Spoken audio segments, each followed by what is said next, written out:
It's Janae Bauer and I am back. It is November and here in Minnesota it is a time to snuggle up and cuddle in as the cold weather is coming. However, that does not mean that our hearts are cold and hardened. We are more than ever, especially this month, looking at how to have that discerning heart and really embracing a God-infused dream for your life. So I have this wonderful blanket that I've wrapping myself up in love and family and this dream that God has for all of our lives, the things that truly, truly matter most in our lives. And as you can tell from the last few months that my heart was discerning a lot, really opening up the spiritual gifts and stepping up to this challenge to not only master God's word, but also start to pursue or think about this idea of a master's in motherhood and what would that look like? What would I really have to do and be differently? And so this month is this idea of infusion, and to infuse something into your life is so powerful. And in fact, we can infuse energy into our creations. And when we infuse our heart energy into something, it's something that other people can just feel. So my hope and intention is that through the videos that I've been sharing with you and the work that I've been doing, that you've been able to feel the love and the energy and the passion that I have for the work that I've been doing and just wanting to share it with you to really touch your hearts.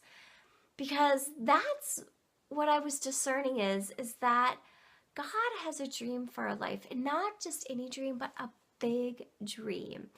And a dream that's unique to you and unique to me and to everybody. And yet we have to be willing to open up, to figure out what it might be for us. So that's really where we're discerning in our hearts and opening up our hearts to figure out what that might look like. And so for me, what was happening this month is just really being able to create some of that. I had mentioned in July how I went on a spiritual pilgrimage to Immaculate and was really touched by her work. And I had an opportunity this month to share some of that and share my passion and what I was learning from Immaculate and about Immaculate. And one of the things that she wrote that was really touching that I want to share with you is that she too felt that God had a big dream for her life. So she shares in her book, Left to Tell.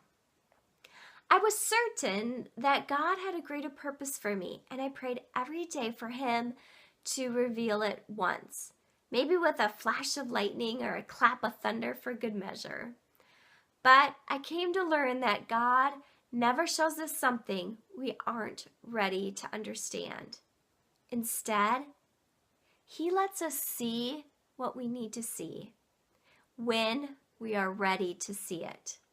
He'll wait until our eyes and our hearts are open to him, and then when we're ready, he will plant our feet on the path that's best for us. But it's up to us to do the walking. And so he has this grand dream and plan for our life, but we have to do the walking. And so this idea is a God-infused dream for your life. What does that look like?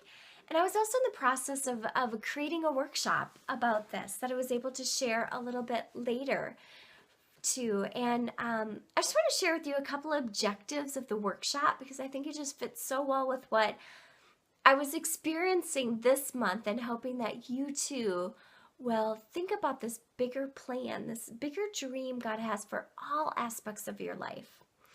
And one is that we can have a grander perspective of your life, so that we can understand, what does that perspective look like? Are we looking at things from deep in the weeds or a 40-foot thousand drop down below? And that perspective can help us look at things in different ways. Also, another objective is to stay supercharged with your dream by plugging into a higher power of your dream. And so this idea of getting charged in to God in our dream, you know, with our dreams, do we choose to leave God out of our dreams? Do we choose to include God after we dream? Do we let him help us pray to achieve our dreams? Or do we let God dream for us? And each way is a different perspective, and each way helps us to supercharge into him a little bit differently. But when we say, God, we want you to dream for us, we want you to dream the dream that you have, because you are limitless, you're infinite, you have an incredible love for us, more than we could even imagine. So when we start to let you dream, Lord, the dreams are so much more than we could have ever hoped for. And in fact, that I'm here right now with you sharing this video wrapped in love is more than I ever would have imagined I would be doing myself. And so when we stay supercharged, we're charged into that energy, we're plugged into the higher power so that we can be that channel to receive whatever it is God's dream is for our lives. And so if we keep our dreams separate, we might say like, go dream. And yet when we infuse go and dream together, the first 3 letters, go dream, is God. God's dream for our life when we infuse it together. Another objectives I had in the workshop is to understand who you become as part of the dream is also important as the dream itself. So who you become is just as important as actually realizing the dream. And here's some ideas of just pondering the idea, you know, are you a dream faker? Maybe you're a dream taker. You like to take other people's dreams, or just like a faker, pretend that you have dreams. Are you a dream baker? Maybe you've had some dreams cooking for a while and yet haven't really acted on them. Or are you a dream maker where you're saying, you know what, this is important to me. I'm going to go out and achieve this dream no matter what it takes. So just kind of ponder what that might look like. And then another objective is to get past the fear factor in your mind and to grab hold the feel factor in your heart. Because we have to be able to experience God's dreams for our life, not only in our head intellectually, but deep in our hearts. Because we have to feel and understand it, because we have to know, like I was sharing last month, we're pursuing a master's, folks. It's not just that this is going to be easy. It's going to be hard, diligent work, but so worthwhile and worth the time and effort that it takes.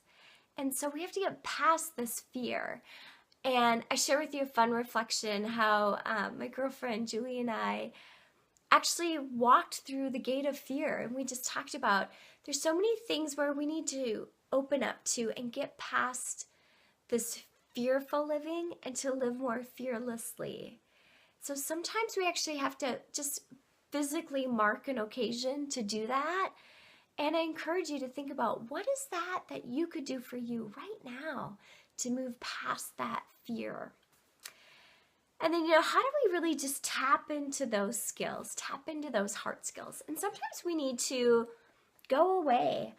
I had an opportunity to go to the Hearts at Home conference, and I was with 15 other Christian women who are passionate about being a mother and having our hearts at home.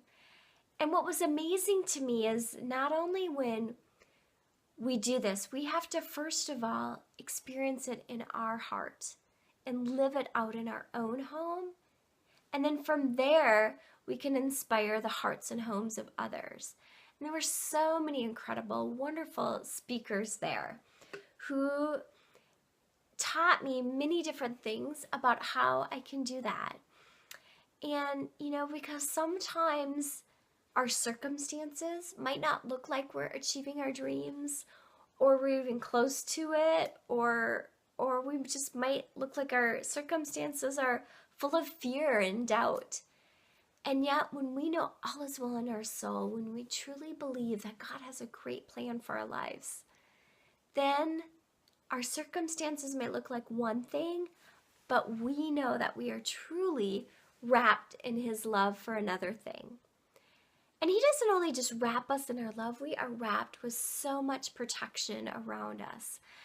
And one of the things that just really touched me that month is just all the spiritual gifts that God's given us, and just another world that we can choose to live in sometimes, not just this physical dimension of our lives, but because we are spiritual beings, we also have spiritual beings who surround us. We have guardian angels that God has given us to protect us, to guide us, and to love us. And I had a truly amazing experience happen, which I'll share most of the details for you to read in the reflection. But it was so fascinating to me how my son was asking earlier in the day about something when I was driving that made me think of our angels. And then from there, later in that evening, I had an experience where I can truly only say that I had guardian angels protecting me, that I wasn't in an accident from either behind me or in front of me. And so when we are wrapped in His love and protection, we can't guarantee what will happen to us, but we can guarantee that God's dream will continue to flourish in our lives and take root, but we have to do it in His time, in His way. And we have to infuse it in a way that might not always make sense to us or might not understand, but to truly know that when we discern it, we will have not only mom sense, but we will have God sense. We will have that intuition. We will have God helping us to discern and to know what it is that we need to do next. So as this month is a time to really bundle up and know that we are reflections of what is going on inside of us, that we can truly just be wrapped in His love and know that God's dream for us is just right around the corner. We just have to open up our hearts to it. So from my heart to yours, be love.